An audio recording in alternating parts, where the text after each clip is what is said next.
मित्रों नमस्कार। Solid study में आपका स्वागत है। कहते हैं ना, जिंदगी जीना आसान नहीं होता, बिना संघर्ष कोई महान नहीं होता, और जब तक ना पड़े हथौड़ों की चोट पत्थर भी कभी भगवान नहीं होता। इसी एनर्जी के साथ हम लोग अपनी स्टडी को आगे बढ़ाते हैं। हम लोग अध्ययन कर रहे हैं मित्रों एनसीईआरटी के अंतर्गत जियोग्राफी का। जियोग्राफी में हम लोग अब अभी तक लेसन 5 तक, क्लास 6 का लेसन 5 तक हम लोग अध्ययन कर चुके हैं और आज हम लोग लेसन 6 का अध्ययन करेंगे। तो चलिए हम लोग देर ना करते हुए अपने अध्ययन को आगे बढ़ाते हैं मित्रों। तो चलिए हम लोगों को ध्यान देना है, जैसा कि हमारा पार्ट 6 लेसन 6 है पृथ्वी के प्रमुख स्थल रूप। तो इसमें देखना है हम लोगों को पृथ्वी के प्रमुख स्थल रूप कौन कौन से होते हैं। तो जैसा कि इसमें हमने चित्र के माध्यम से देखा है, जैसा कि आप लोग देख रहे हैं कि ये है पर्वत, ऊंचा उठा हुआ भाग जो लगभग शंक्वाकार होता है और बहुत विशाल ढाल के साथ होते हैं। इसको हम लोग पर्वत कहते हैं। और जब पर्वत कई समूह में पाए जाते हैं, जब पर्वत एक समूह में पाए जाते हैं तो उसको हम लोग पर्वत श्रृंखला कहते हैं। क्या कहते हैं? माउंटेन रेंज या पर्वत श्रृंखला कहते हैं। और यही पर्वत जब कम ऊंचाई के होते हैं तो ये हम पहाड़ी इसको हम लोग कहते हैं। और पहाड़ी जब और घिस पीट करके एक लगभग कहते हैं कि इसका जो उठा हुआ भाग होता है ये समाप्त जब हो जाता है, मतलब काफ़ी घिस पिट जाता है, तो इसको हम लोग पठार कहते हैं। ऊंचाई तो होती है सामान्य मैदान से काफ़ी, लेकिन जो इसका गुंबदाकार भाग होता है वो बहुत कम बचता है, तो इसको हम लोग क्या कहते हैं? पठार कहते हैं। इस प्रकार की आकृति को, तो ये हम लोगों को ध्यान देना है, ये पठार है। और पर्वत से निकलकर जब पानी की धाराएं नीचे आती हैं तो वो नदी का रूप धारण करती हैं, उसको हम लोग नदी कहते हैं। और जब वही जल इकट्ठा होकर कहीं एक गहरे स्थान पर थोड़ा दूर भर में इकट्ठा हो जाता है तो वो झील के रूप धारण कर लेता है। और जैसा कि हम लोग जानते हैं कि पर्वत से नीचे थोड़ा दूरी पर बहुत बड़े भूभाग, समतल भूभाग को हम लोग क्या कहते हैं? मैदान कहते हैं, प्लेन कहते हैं। तो ये हम लोगों को ध्यान देना है कि मैदान क्या है, पर्वत क्या है। और उसके बाद में नदी के मुहाने पर लगभग त्रिभुजाकार आकृति की जब निक्षेप इकट्ठा हो जाते हैं तो उसको हम लोग डेल्टा कहते हैं। और वह आकृति मतलब वह स्थल जो तीन ओर से जल से घिरा होता है उसको हम लोग प्रायद्वीप कहते हैं। तो ये विभिन्न प्रकार के, और समुद्र या नदियों के किनारे के भाग को हम लोग तट कहते हैं। तो ये विभिन्न प्रकार के स्थल रूप हैं जिसका हम लोगों को ध्यान दिए रहना है।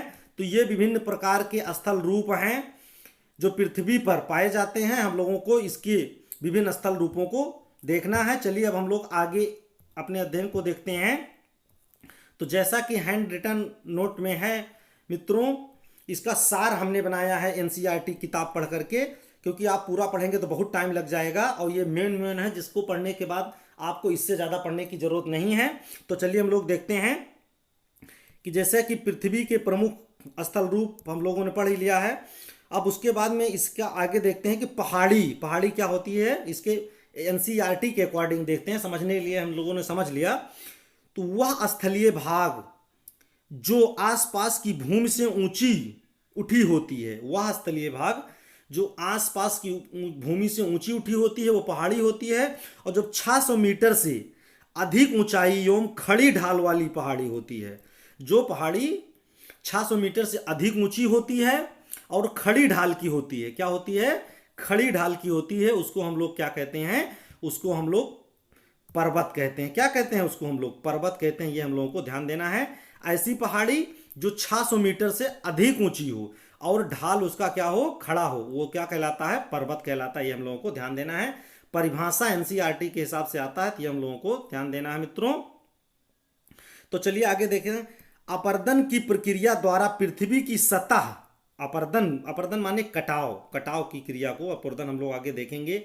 अपर्दन किसे कहते हैं? तो मिट्टी के कटाव को, कई कारण से कटाव होता है, हम बताएंगे। अपर्दन के प्रक्रिया द्वारा पृथ्वी की सतह टूटकर घिस जाती है तथा निक्षेपण मतलब होता है इकट्ठा होना, निक्षेप की प्रक्रिया द्वारा फिर से निर्माण होता है। तो अपर्दन जो होता है वो कह सकते हैं कि एक हिसाब से कटाव की प्रक्रिया होती है, और जो निक्षेपण होता है वो जमाव की प्रक्रिया होती है। हम लोगों को ध्यान देना है। कुछ पर्वत पर हमेशा जमी रहने वाली बर्फ की नदी होती है, जिसको क्या कहते हैं, हिमानी कहते हैं। कुछ पर्वत होते हैं जिस पर हमेशा जमी रहने वाली, ये हम लोगों को ध्यान देना है, हमेशा जमी रहने वाली पर्वत की नदियां होती हैं, जिसको हम लोग हिमानी कहते हैं। और हम लोग जैसा कि जानते हैं, बहुत बड़े भाग पर जब जमा होता है, जल पर्वतों पर है, तो ग्लेशियर के रूप में जानते हैं। तो अभी हम लोगों को यही ध्यान देना है, कुछ पर्वतों पर हमेशा जमी रहने वाली पर्वत बर्फ की नदियां, किसकी नदियां, बर्फ की नदियां उस होती हैं, उसको हम लोग क्या कहते हैं, हिमानी कहते हैं। चलिए हम लोग देख लेते हैं। पर्वत तो हम लोगों ने पढ़ा है कि किसे कहते हैं। अब ये देखते हैं कि पर्वत कितने प्रकार के होते हैं।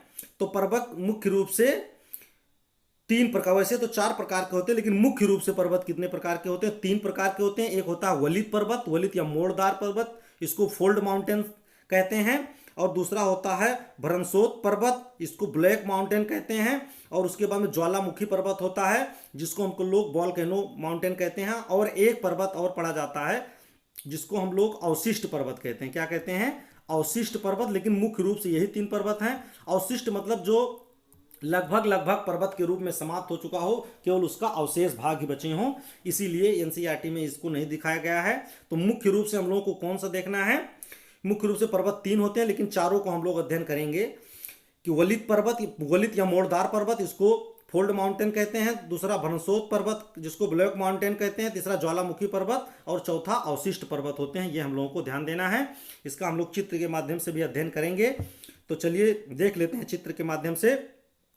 जैसा कि हम लोगों ने कहा कि पर्वत के प्रकार में सबसे पहले हम लोगों को देखना है मोड़दार पर्वत। जैसा कि मोड़दार पर्वत होते हैं तो इस तरह से होते हैं, तो ये एक मोड़ दिखाई पड़ता है, इसको हम लोग मोड़दार पर्वत कहते हैं। ये नवीन पर्वत होते हैं, ये हम लोगों को ध्यान दिए रहना है।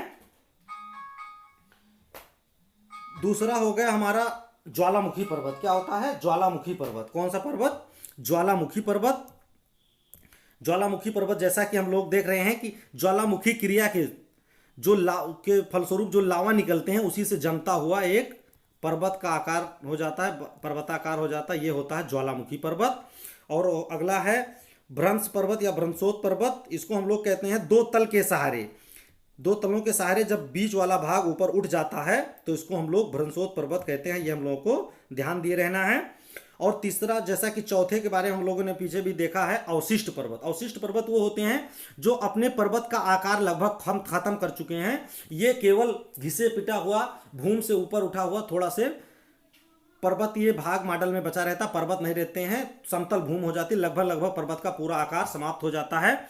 जैसा कि अवशिष्ट पर्वत, जैसे हमारे देश का अरावली पर्वत है। कौन है, अरावली पर्वत है, दिल्ली में है। ये गुजरात से लेकर के दिल्ली तक फैला हुआ है। और हमारे देश का जो राष्ट्रपति भवन वगैरह है, कौन है, राष्ट्रपति भवन, ये अरावली पर्वत पर ही है। इसको हम लोगों को ध्यान देना है। तो अरावली पर्वत कौन सा पर्वत है, अवशिष्ट पर्वत है। ये हम लोगों को ध्यान दे रहना है। विश्व का प्राचीनतम पर्वत भी है, ये हम लोगों को ध्यान देना है। क्योंकि यहाँ पर देखिए, इसमें चित्र में दिखाया भी गया है कि पर्वत लगभग समाप्त हो गया, यहाँ निर्माण कार्य, बिल्डिंगें वगैरह बन गई हैं। कहने का मतलब इसीलिए एनसीईआरटी में इसको पर्वत को के रूप में नहीं शामिल किया गया है। तो मुख्य रूप से 3, लेकिन हम लोगों को चारों पर्वतों को देखना है। चलिए आगे हम लोग देख लेते हैं। आगे हम लोग को देखना है कि हिमालय तथा आल्प्स पर्वत बलित पर्वत के उदाहरण है। किसके हैं, बलित पर्वत के उदाहरण हैं। ये हम लोगों को ध्यान देना है। बलित पर्वत के उदाहरण के रूप में कई, जैसा कि बहुत फेमस एक ट्रिक है, आप लोग जानते होंगे कि यू आर ए हिमालय, ये एक ट्रिक है मित्रों। जैसा बलित पर्वत, ये बहुत अभी आप लोगों के लिए इंपॉर्टेंट नहीं है, लेकिन चलिए देख लेते हैं। यू आर ए हिमालय मतलब यू से होता है यूराल पर्वत। कौन पर्वत होता है, यूराल होता है। आर से होता है आल्प्स पर्वत, आ से होता है आल्प्स पर्वत, ये हम लोगों को ध्यान देना है। रा से होता है राकीज। कौन होता है, राकीज क्या है। और ए से होता है अपलेशियन। कौन होता है, अपलेशियन। और हिमालय जैसा कि आप जानते हैं। तो ये पर्वत, ये सब पर्वत कौन है, वलित पर्वत के उदाहरण है। तो जैसा कि आप लोग याद कर सकते हैं अगर चाहें तो, URA हिमालय। ये ट्रिक है लेकिन बहुत ज़्यादा आप लोगों को नहीं जानना है, सिर्फ ये लेकिन याद कुछ पर्वत मेन पर्वतों को याद रखना है कि हिमालय है और आल्प्स पर्वत है। किसके उदाहरण है? वलित पर्वत के। किसके उदाहरण है? वलित पर्वत के उदाहरण है, जिसको हम लोग मोड़दार पर्वत भी कहते हैं। हिमालय जैसा कि आपको पता है हमारे देश में ही है, भारत, नेपाल, चीन वगैरह में है, कई देशों में फैला हुआ है। और आल्प्स जो है ये यूरोप का पर्वत, कहाँ का पर्वत है? यूरोप महाद्वीप में है। ये हम लोगों को ध्यान दिए रहना है। उसके बाद चलिए हम लोग आगे देखते हैं। कहता है कि हिमालय तथा आल्प्स पर्वत वलित पर्वत है जिसकी सतह उबड़ खाबड़ तथा शिखर शंक्वाकार होते हैं। शंक्वाकार मतलब शंकु के आकार का, जैसा कि बच्चों के बर्थडे वाली टोपी होती है, उसी हम लोग शंकु का आकार दे सकते हैं। तो शंक्वाकार होता है, जैसा कि पर्वत हम लोग देखे भी हैं। ढाल तीव्र होता है, ये हम लोग को ध्यान देना है। भारत की अरावली पर्वत श्रृंखला विश्व की सबसे पुरानी पर्वत श्रृंखला है, ये याद रखना है। इस प्रकार के डायरेक्ट क्वेश्चन पूछा जाता है, कई पर्वतों का ऑप्शन दे देगा कि विश्व की सबसे पुरानी पर्वत श्रृंखला कौन सी है, तो अरावली हम लोगों को ध्यान दिए रहना है। आगे देखते हैं उत्तरी अमेरिका के अपलेशियन, अब ये याद रखना है कि अपलेशियन पर्वत किस महाद्वीप में है? उत्तरी अमेरिका में। उत्तरी अमेरिका के अपलेशियन तथा रूस के यूराल पर्वत, कौन पर्वत? यूराल पर्वत, रूस के यूराल पर्वत गोलाकार दिखाई देते हैं एवं इनकी ऊंचाई कम है। इनकी ऊंचाई कम है, ये गोलाकार दिखाई देते हैं। कौन कौन? अपलेशियन अमेरिका का है और रूस का यूराल। कभी कभी डायरेक्ट पूछ सकता है कि यूराल पर्वत कहां पर है, किस देश में है, तो रूस आप लोगों को याद रखना है। जब दो भ्रंश तलों के सहारे कोई भूखंड ऊपर उठ जाता है तो उस पर्वत रूपी भूखंड को क्या कहते हैं? भ्रंशोत पर्वत कहते हैं। जैसा कि हम लोगों ने देखा, देखिए यहां पर चित्र के माध्यम से दिखाया गया है। ये दो तल मान लीजिए, एक ये होगा, एक ये, इसके सहारे ये वाला भाग ऊपर उठ गया है और इसके सहारे ये वाला भाग ऊपर उठ गया है। तो इस प्रकार के पर्वत को हम लोग क्या कहते हैं? भ्रंशोत पर्वत कहते हैं। हम लोगों को ध्यान देना है। अब क्या कह रहा है कि ऊपर उठे हुए खंड को, जो ऊपर उठा हुआ खंड होता है उसको हम लोग उत्खंड या ह्रास्ट कहते हैं। समझ में आया? और नीचे धंसे हुए खंड को द्रोणिका या ग्राबेन कहते हैं। ये वाला भाग जो है यहाँ पर जैसा कि हम लोगों को दिखाया गया है, जो नीचे वाला ये है, ये आपका द्रोणिका है, और जो ऊपर उठा हुआ है इसको हम लोग उत्खंड कहते हैं। क्या कहते हैं? उत्खंड कहते हैं। ये हम लोगों को ध्यान देना है। इसको ह्रास्ट कहते हैं, इसको ग्राबेन कहते हैं। यूरोप की राइन घाटी और वासजेस पर्वत इसके उदाहरण है। किसके उदाहरण है? भ्रंशोत पर्वत के। ये हम लोगों को ध्यान देना है। भ्रंश पर्वत के भी कह सकते हैं।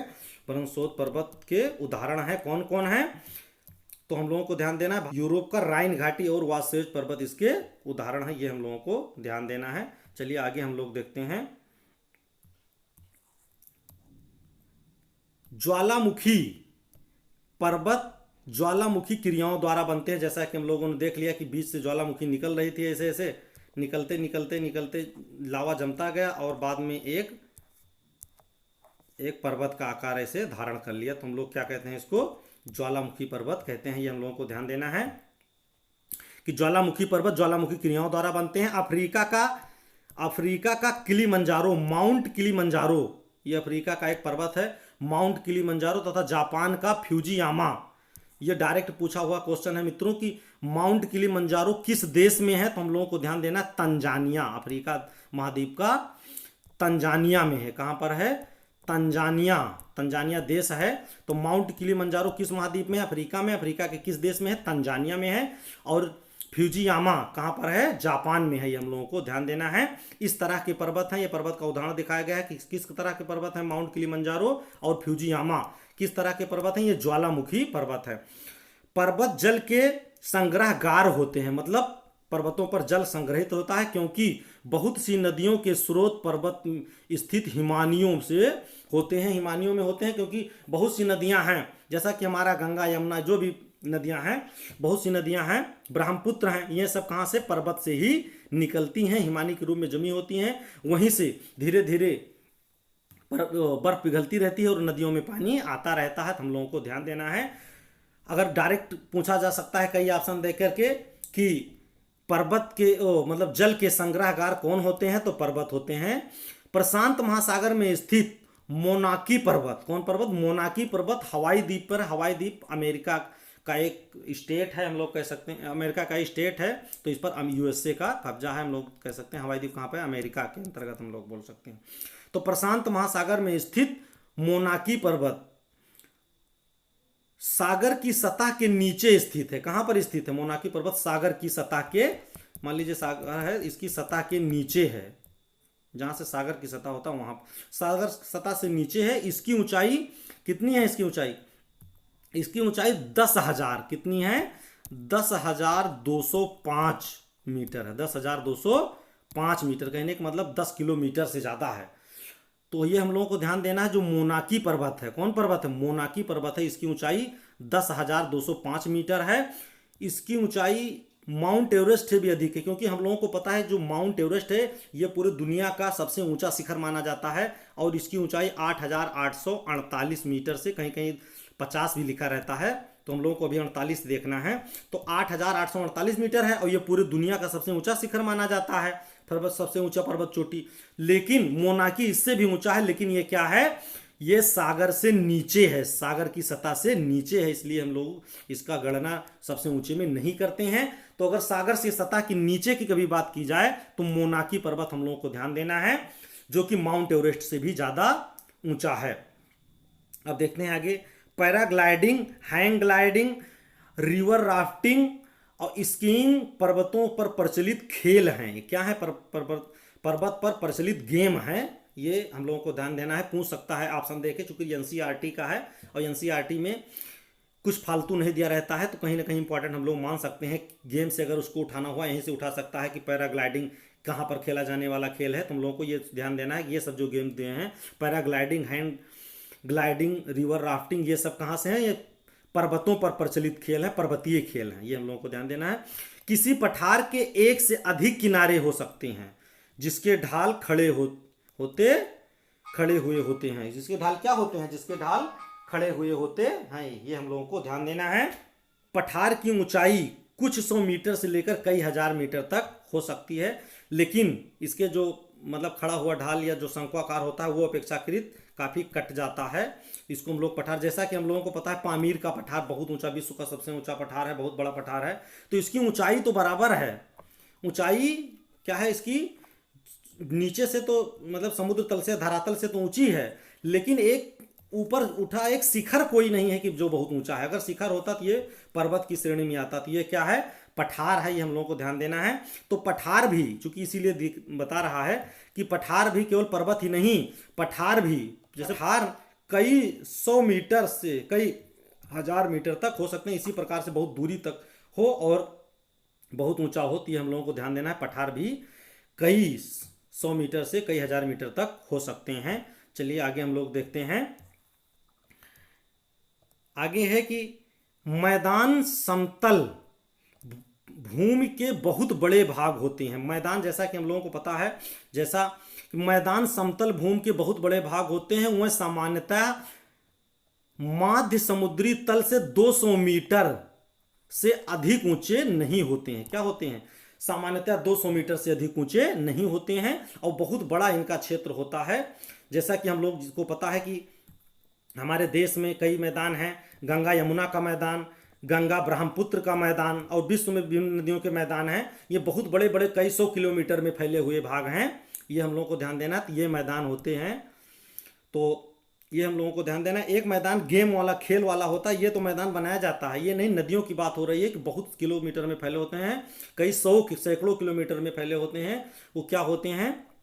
सामान्यतः इनकी ऊंचाई, ये चूंकि हम लोग बार बार इसको इंडिकेट इसलिए कर रहे हैं क्योंकि एनसीईआरटी में कभी दे करके कई उसमें क्वेश्चन में पूछ सकता है, कई विकल्प में कि एनसीईआरटी के अकॉर्डिंग ही पूछता है, तो उसमें दे देगा 400 मीटर से ऊंचे होते हैं, 600 मीटर से ऊंचे होते हैं, इसलिए इसको हम लोग देख रहे हैं। कितने होते हैं? 200 मीटर से अधिक ऊंचे नहीं होते हैं। ये मैदान की परिभाषा के अंतर्गत आता है, इसलिए हम लोग को देखना है। एशिया में स्थित भारत में गंगा और ब्रह्मपुत्र का मैदान, ये हम लोग को ध्यान देना है। एशिया में मतलब भारत हमारे देश में ही है, तो एशिया की बात, चूंकि भारत एशिया में है, तो गंगा और ब्रह्मपुत्र का मैदान कहाँ है? हमारे देश में है।